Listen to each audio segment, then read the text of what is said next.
مصیبت سے گھبرانا نہیں چاہیے۔ ایک نوجوان اپنی زندگی کے معمولات سے کافی پریشان تھا۔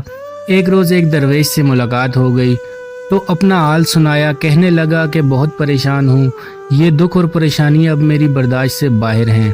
لگتا ہے شاید میری موت ہی مجھے ان غموں سے نجات دلا سکتی ہے۔ درویش نے اس کی بات سنی اور کہا جاؤ اور نمک لے کر آؤ۔ نوجوان حیران تو ہوا کہ میری بات کا نمک سے کیا تعلق، پھر بھی لے آیا۔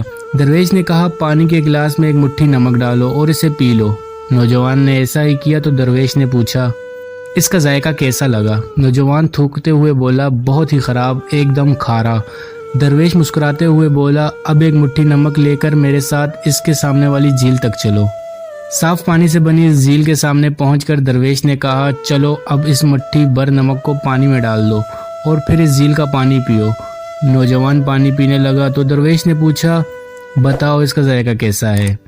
کیا اب بھی تمہیں یہ کھارا لگ رہا ہے؟ نوجوان بولا نہیں، یہ تو میٹھا ہے، بہت اچھا ہے۔ درویش نوجوان کے پاس بیٹھ گیا اور اس کا ہاتھ تھامتے ہوئے بولا ہمارے دکھ بالکل اسی نمک کی طرح ہیں۔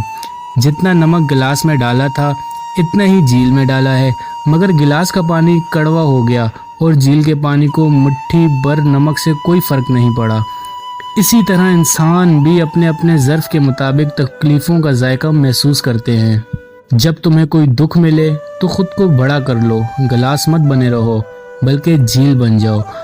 اللہ تعالیٰ کسی پر اس کی ہمت سے زیادہ بوجھ نہیں ڈالتا، اس لیے ہمیں ہمیشہ یقین رکھنا چاہیے کہ جتنے بھی دکھ آئیں ہماری برداشت سے بڑھ کر نہیں ہوں گے۔ اس سے سبق ہمیں یہ حاصل ہوتا ہے اللہ پاک کسی کی ہمت سے زیادہ کسی پر بوجھ نہیں ڈالتا۔ ویڈیو اچھی لگی ہو تو اسے لائک اور شیئر کرنا مت بھولیے گا۔ اپنا بہت سارا خیال رکھیے گا۔ اللہ حافظ۔